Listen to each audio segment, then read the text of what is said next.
TRR, último tempo, de uma notícia não muito positiva, já quando anda confrontando uma situação financeira um pouco preocupante. O vereador do governo recebeu visita do sindicato Estado durante o fim de semana, passando a Pápia, tocando o tema.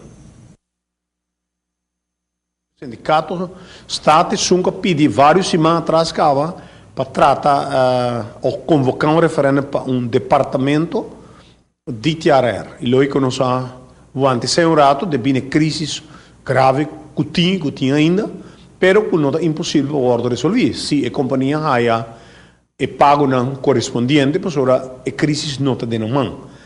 De caso, nós reunimos com a gerência semana passada, e nós tratamos parte de reconhecimento do sindicato, qual nos recomendado para não largar referendo em todo lugar, sino reconhecer o sindicato, para sobre não tem tempo para se dedicar ao referendo, sino dedicar tempo na crise. No momento nós compreendemos que a companhia ainda não há pago não correspondente com o Ministério de Venezuela, mas não tem esperança, que se marque sim não está logrando, e se esse caso não lo paga, não somente o trabalhador, mas todo outro. Nós acorda que o Parlamento ajuda para tirar por um financiamento temporal para se cobrir gastos importantes de luna de outubro, qual ajuda bastante. A ordem espera de pago de luna de novembro ainda.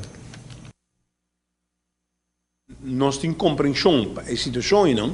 Mas, de mesmo modo, temos compreensão para o trabalhador também, que tem sua obrigação financeira, de maneira qualquer empresa. E essa é a esperança está que uma vez que não começar a pago, não está pendente, o porta operando em 2024 mais tranquilo.